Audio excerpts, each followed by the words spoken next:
So, a very good morning, good afternoon to you, good evening to you, depending on where you are in the world. If you're new to the channel, welcome. If you're a returning visitor, welcome back. Thank you very much to both parties for being part of my journey. Um, Hopefully, today you'll find the content useful. I think it's going to be a fairly short video today, simply because I don't have any real experience with it. I've just bought it, so I've got it as part of my collection. We'll be talking about Yooperlite, of course, and so far. I'm reliant basically on the research that I've conducted and my intuitive capacity to establish what the benefits of Eupolite actually are. The other thing, of course, is I do invite, if you're new to the channel, you won't know, there's a couple of things. I put timing descriptions, chapters into the description of the video, and this is so that you can jump to the areas of interest for you. And because time is a premium for most people. They don't have a lot of time to spend looking at videos. You can just jump to whatever section blows your hair back, as they say. What's the other thing I need to remind you of?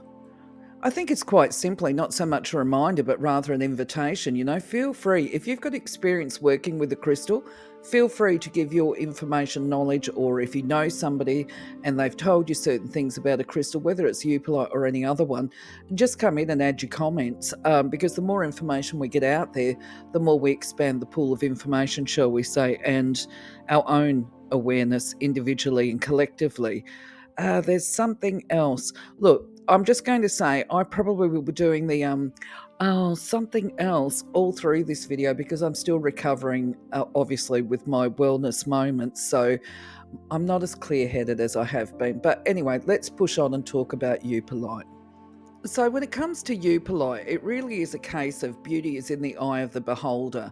And I've got to be honest, Eupolite as a crystal really doesn't grab me, because I'm not particularly into grey and the charcoal colours.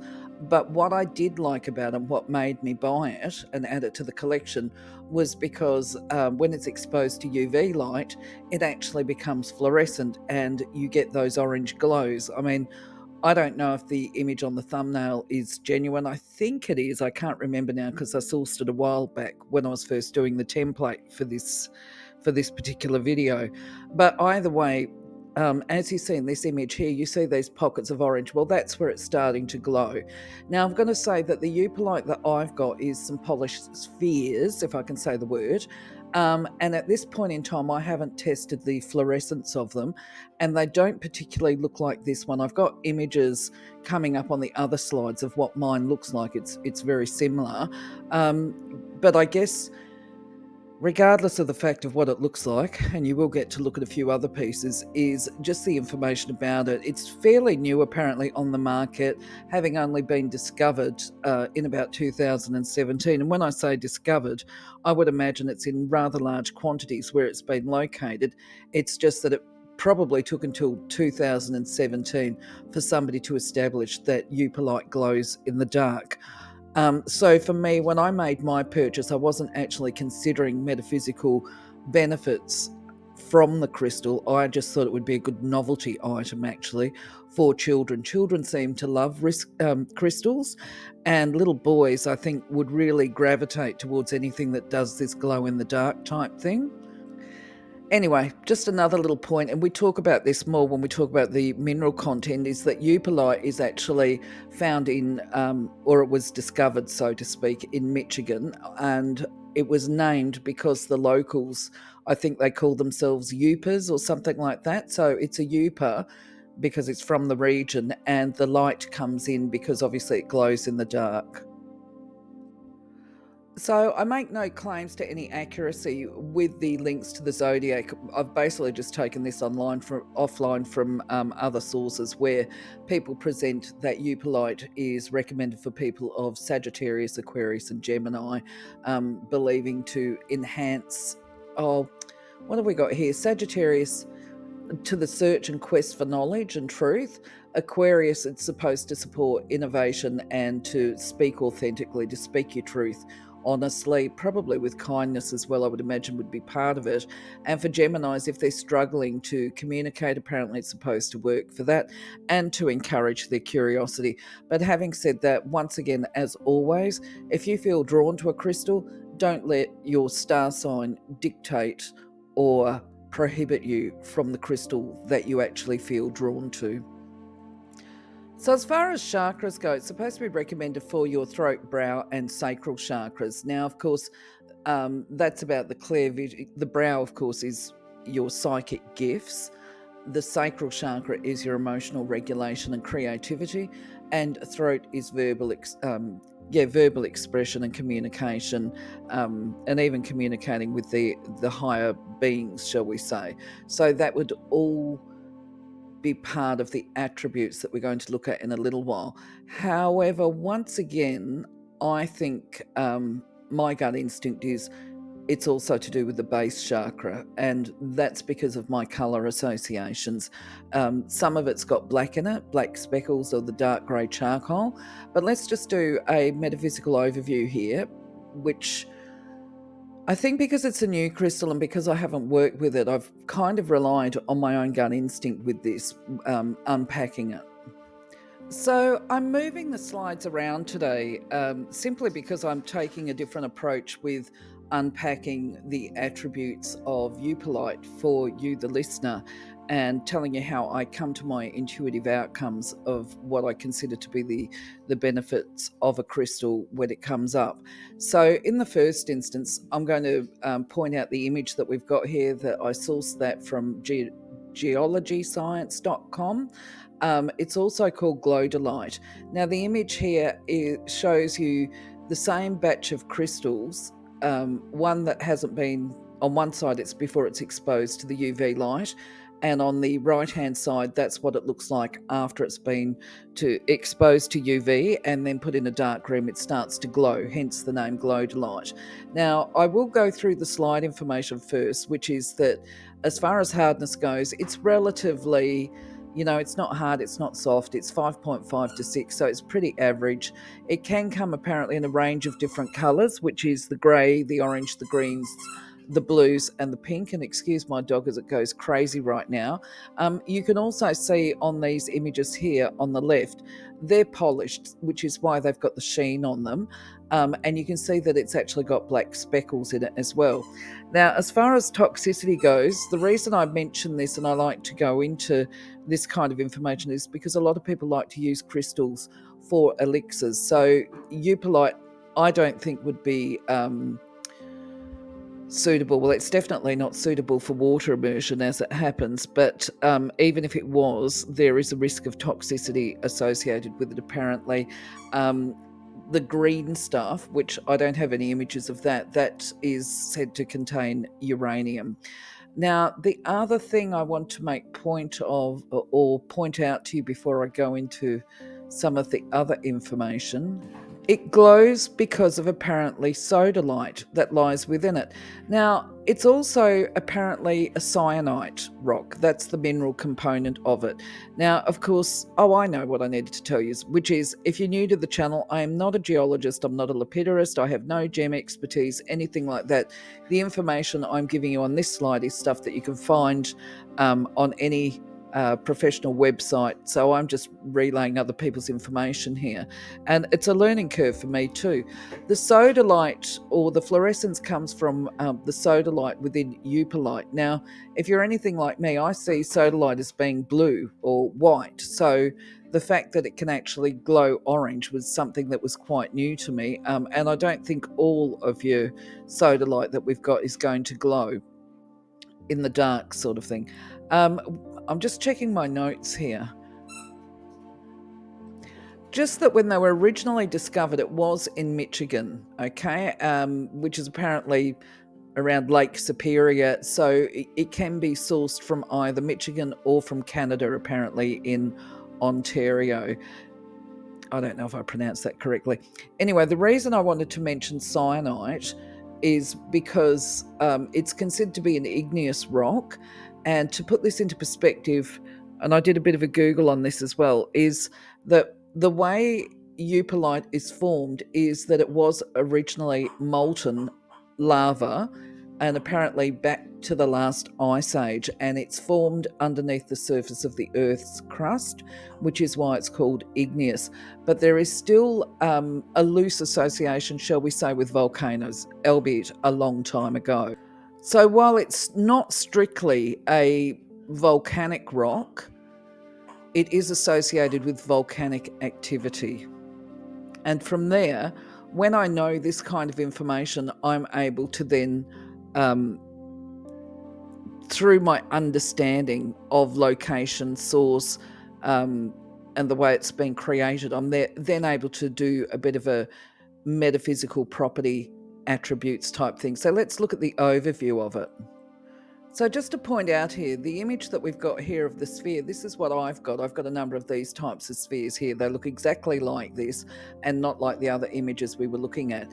Anyway, from an overview perspective, my conclusions are it's a stone of transformation. I've seen other people say it's a stone of truth, but I don't actually agree so much with that, although I do believe it will carry those attributes too. But we'll go into those in a little bit more detail on the next slides.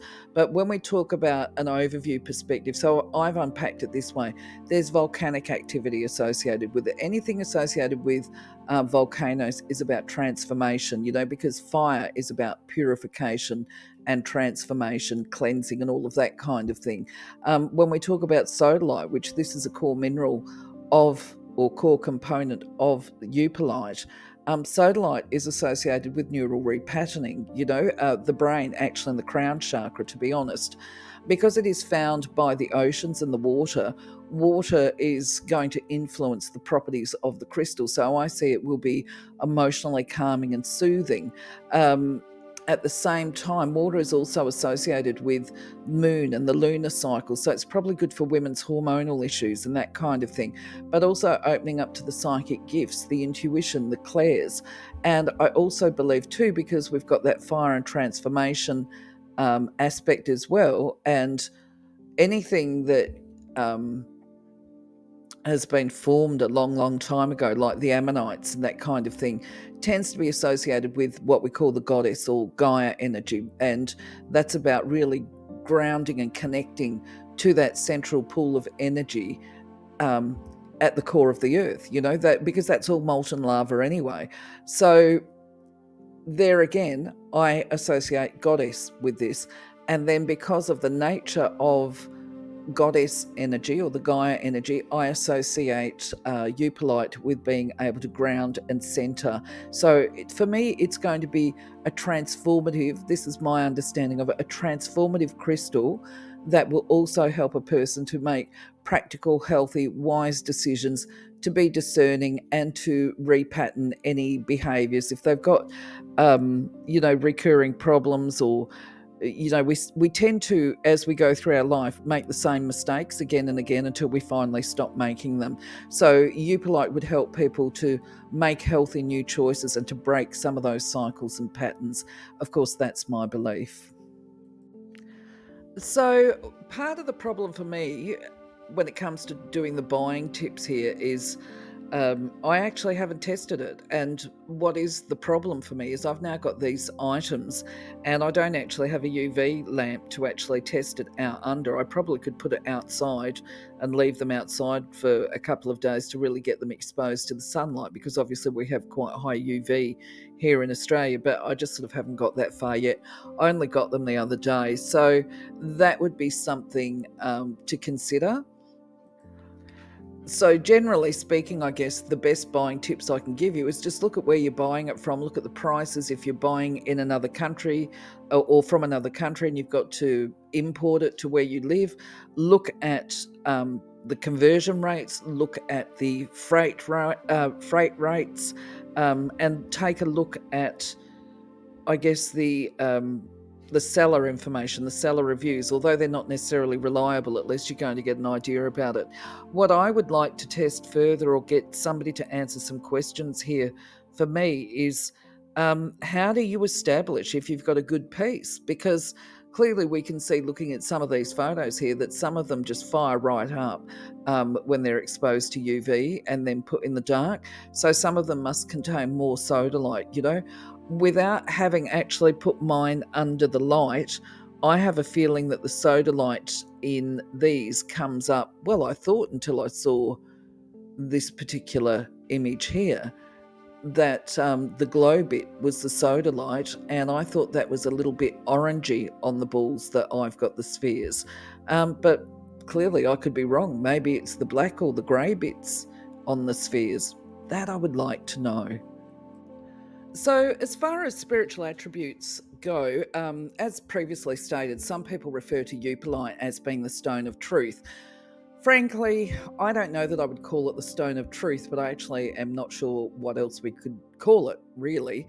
But what it does offer, or I certainly believe that it will offer, aura and chakra support by way of purifying them, aligning the chakras, protecting and shielding the aura, and just balancing the chakras and the aura layers themselves.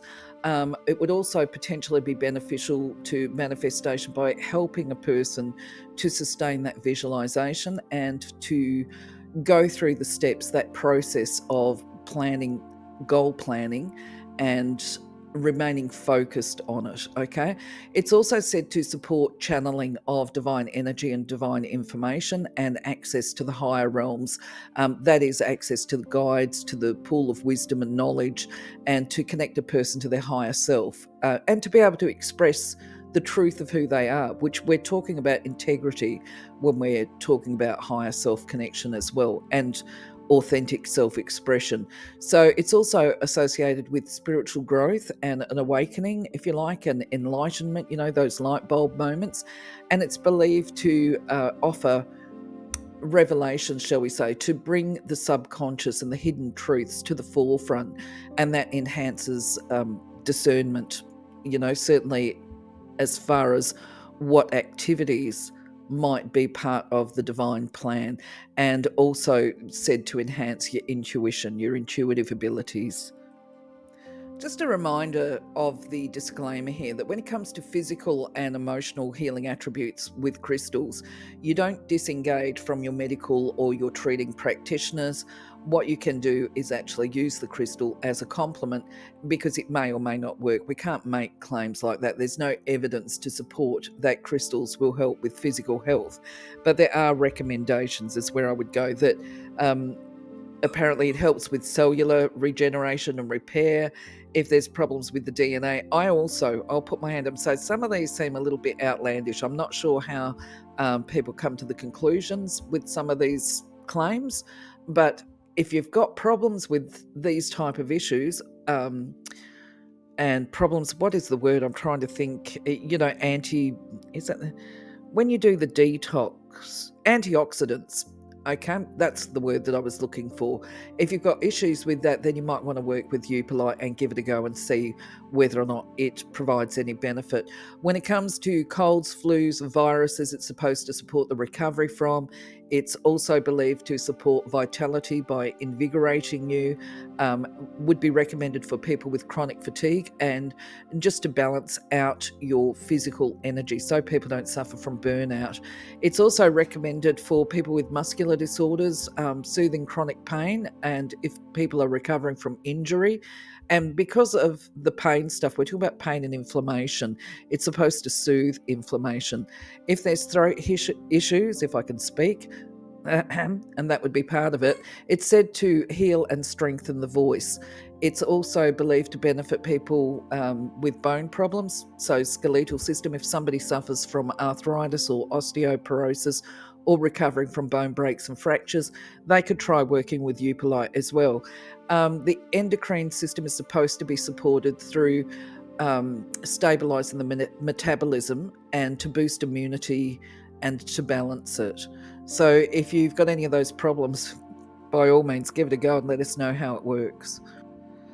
So, from an emotional and psychological perspective, the attributes are said to include the clarity of thought and helping to understand and process, which I believe would be make it very beneficial for those people that are overwhelmed, who just have this influx of mind chatter, shall we say, or responsibilities where they're just overwhelmed. So much stuff is coming at them.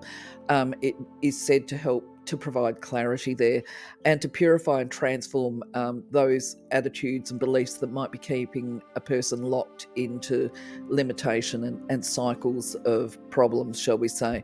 It's also believed to provide emotional strength, which that's the fortitude, capacity to endure problems, because all problems have got a time frame attached to them, to balance, calm, and stabilize emotions, particularly if they're angry type emotions or volatility, said to promote the healing and said to promote forgiveness, okay? Because forgiveness, a lack of it, is often converted to anger.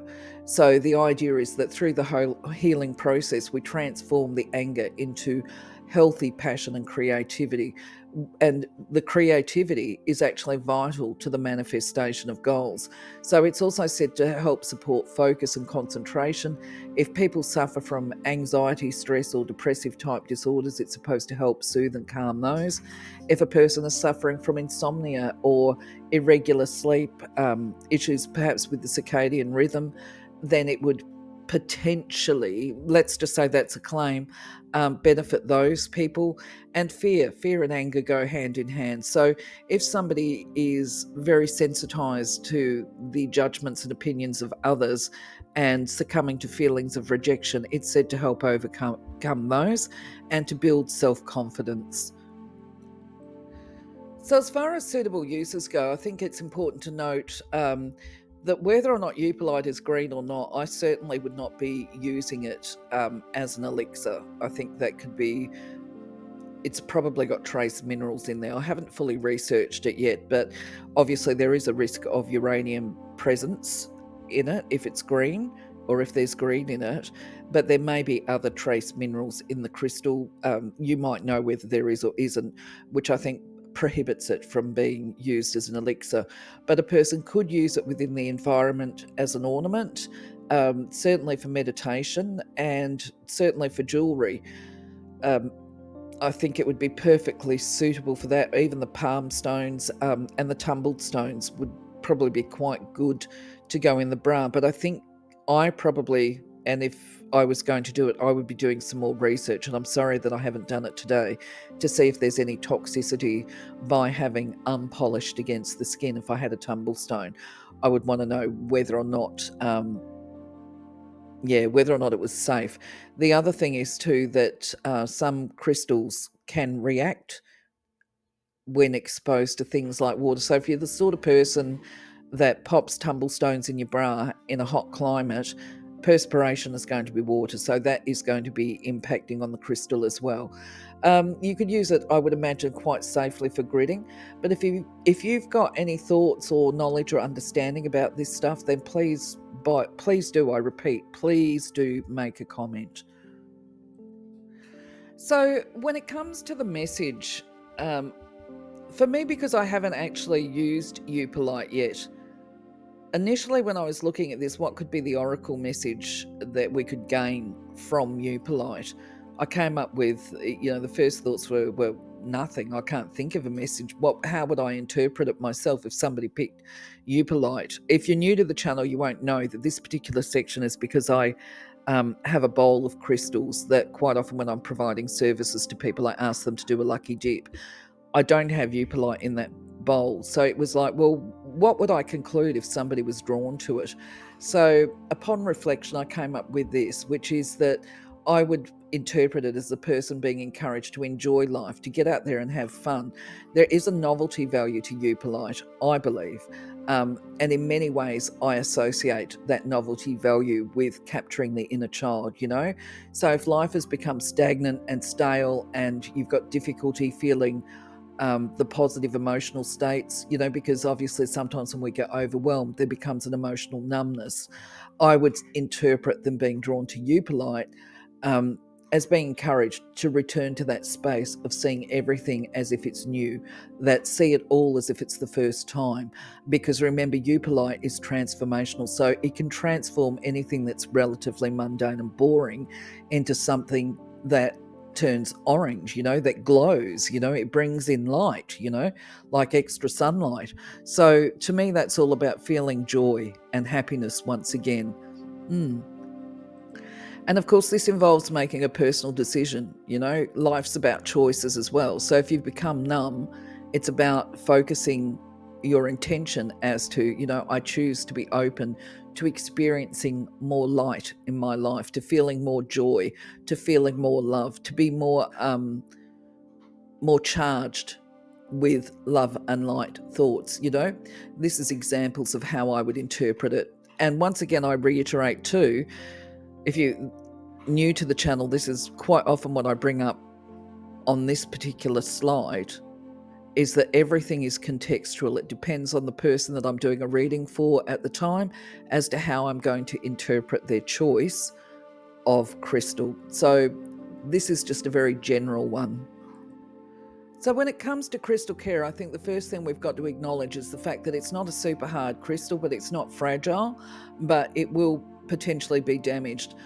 I haven't obviously tested that out. I really don't want to drop my spheres to see how many times you've got to drop it before it breaks. But I would imagine that if you've got a tumbled stone or something like that and you do drop it from a height onto the floor, like from your bra onto the bathroom floor when you're having a shower, that there's every chance that it may break. If not the first time, maybe a couple of times down the track.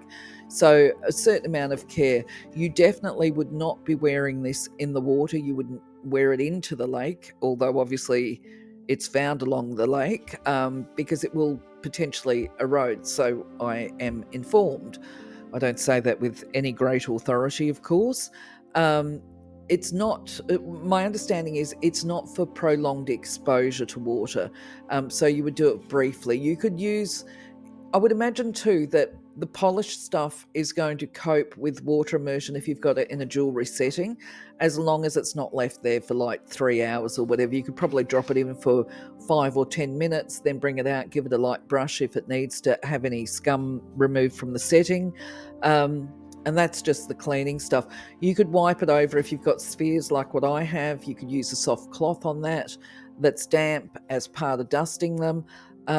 My understanding is too that you keep it out of direct sunlight so that you can preserve the natural colours.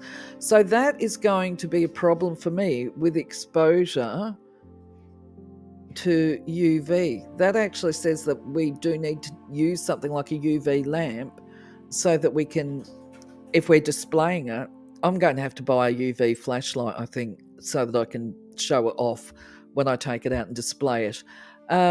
When it comes to cleansing, clearing, charging, ready for metaphysical work, I've said before many times, selenite's right up there as my favourite. It's easy to do, easy to use. Incense I do on a regular basis as well. Just a note, when you're doing incense, you actually need to keep a window open so that the stagnant energy can shift out of the room. But there's any number of methods. I've got a video specifically dedicated to offering a couple of ideas for cleansing, clearing and charging, and I will put that link in the description for you. So my friends, that is it for this video today. I want to say thank you for being part of my journey and sincerely apologise for being late with loading this video. I've had to stop and start a couple of times. Obviously, like I said earlier, I have moments of wellness at the moment, so I just try and work within that. In the meantime, I'm going to say, look, love you, leave you, have a wonderful day, take care of yourselves, stay blessed, and I'll catch you on the next video. Bye-bye for now.